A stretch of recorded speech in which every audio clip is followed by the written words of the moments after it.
السلام علیکم۔ ہسپتال کا ایمرجنسی وارڈ یا پھر کچرا کنڈی، یہ پاکستان کے کسی دور افتادہ علاقے کی کہانی نہیں ہے، بلکہ پاکستان کے سب سے بڑے شہر کراچی کے بڑے ہسپتال جناح ہسپتال کی کہانی۔ آپ سے گزارش ہے کہ آپ چینل سبسکرائب کیجیے اور بیل آئیکن پریس کیجیے، اور میں آپ کو سناتا ہوں اس تلخ تجربے کی اور روداد جو کہ مجھے اسی گزشتہ اتوار کی صبح ہوا۔ تقریباً 5 بجے مجھے جناح ہسپتال کراچی کے ایمرجنسی وارڈ میں جانے کا اتفاق ہوا۔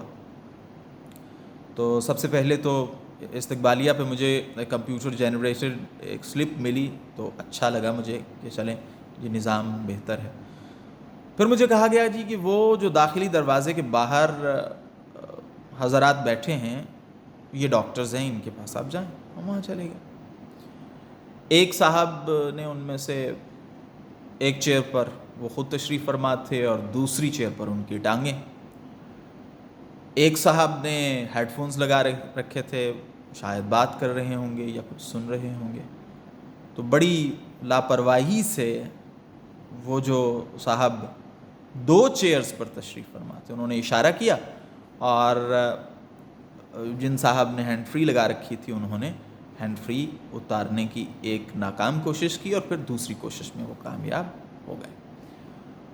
اب مریض کو بیٹھنے کا کوئی راستہ نہیں ہے، وہ جو بینچ ہے اس پر بھی ڈاکٹر تشریف فرما ہیں، جو سامنے چیئرز ہیں وہاں پر بھی ڈاکٹرز تشریف فرما ہیں۔ تو پھر جی بڑی مشکل سے بیٹھنے کی جگہ ملی۔ معمول کی ہسٹری لینے کے بعد انہوں نے چند ادویات لکھی اور کہا جی کہ آپ ٹریٹمنٹ روم میں چلے جائیں۔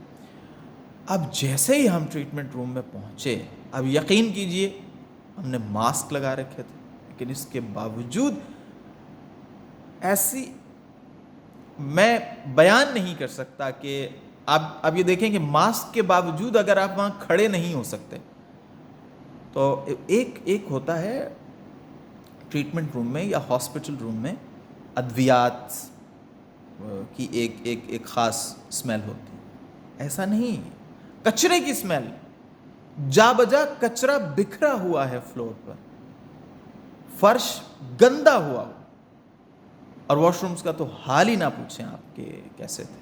بیڈز بکھرے ہوئے، کوئی پلاسٹک شیٹ نہیں ہے بیڈز کے اوپر، گندے بیڈز۔ اور جو سٹاف ہے، ڈاکٹر جو فیمیل ڈاکٹرز اندر موجود تھیں، وہ مجھے بہتر، ان کا اخلاقی لحاظ سے بھی بہتر تھیں اور پیشہ ورانہ لحاظ سے بھی مجھے بہتر لگی۔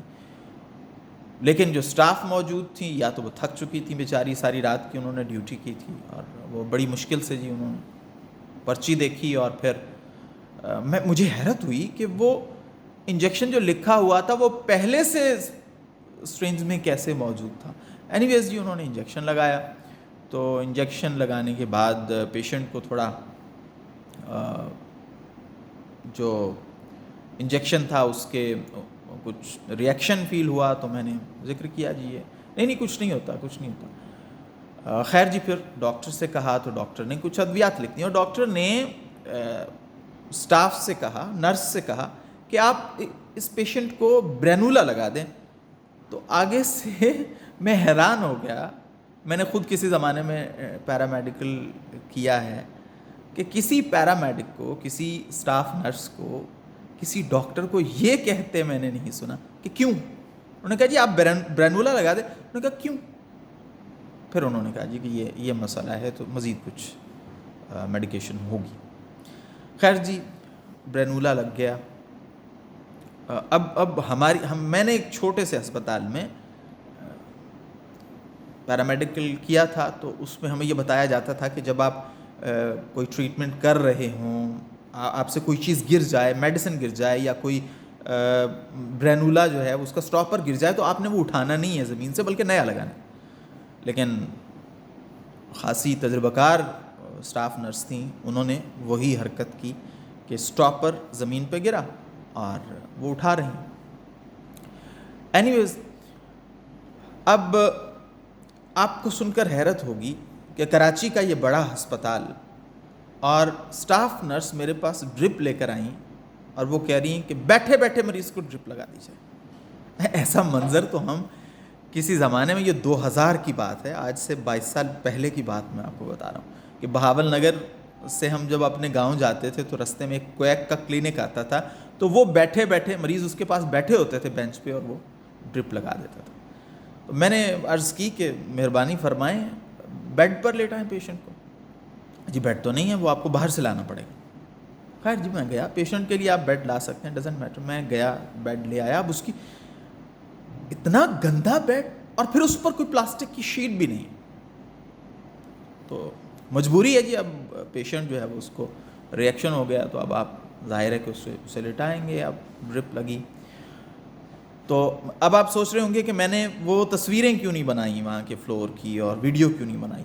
تو یہ عذاب الگ ہے کہ آپ ایسا بھی نہیں کر سکتے. جگہ جگہ جنا ہاسپٹل میں لکھا ہوا ہے کہ جی اگر آپ ایسا کریں گے تو آپ کو جرمانہ ہوگا اور آپ کو پولیس کے حوالے کیا جائے گا وغیرہ وغیرہ.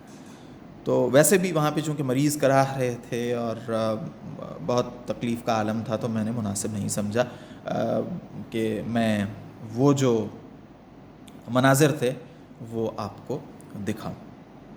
تو یہ تھی جی روداد. اب مجھے یہ بتائیں کہ یہ منظر جو میں نے آپ کو بتایا ہے، اور میں حلفاً کہہ رہا ہوں کہ میں نے جو بتایا ہے اس سے کہیں زیادہ مخدوش حالت وہاں پر تھی. کیا ایسے ماحول میں سندھ کے وزیر اعلیٰ یا پھر پیپلز پارٹی کے چیئرمین ایک لمحے کے لیے بھی ایسے ماحول میں کھڑے ہو سکتے ہیں؟ یقیناً نہیں.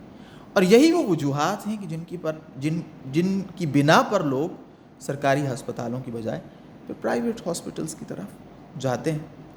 لیکن جو غربا برداشت نہیں کر سکتے خرچہ، وہ کیا کریں گے؟ اب یقین کیجئے کہ ایک بیڈ کے پاس فرش کے اوپر ایک بستر پڑا تھا، اتنا گندا بستر، جگہ جگہ چھینٹے، جگہ جگہ دھبے. اور میں نے پہلے جیسے آپ کو کہا کہ واش رومز کی تو آپ حالت ہی نہ پوچھیں گے کیسی ہوگی. یہ ہیں ہمارے سرکاری ہسپتال. ہاں ایک اچھی چیز جس کو اپریشیٹ کرنا چاہیے، ایک تو کمپیوٹر جنریٹڈ سلپ ملی، اس پر proper record, cell phone number, address etcetera. اور دوسرا جو میڈیسن لکھی، ایمرجنسی جو میڈیسن تھی وہ وہاں پر موجود تھی اور وہ لگا دی گئی. تو سندھ حکومت بہت زیادہ بات کرتی ہے کہ ہم نے وہاں پر فلاں ہاسپٹل بنا دیا، وہاں پر فلاں ہاسپٹل بنا دیا. یہاں پر کراچی میں جو پاکستان کا سب سے بڑا شہر ہے، اس کے بڑے ہاسپٹل میں یہ حال کیوں ہے؟ کم از کم ایسا ماحول تو آپ بنائیں کہ جو علاج کروانے آیا ہے اس کو علاج ملے، اس کو نئی بیماریاں نہ ملیں. تو جناب اگلی ویڈیو میں آپ سے پھر ملاقات ہوگی، تب تک کے لیے خدا.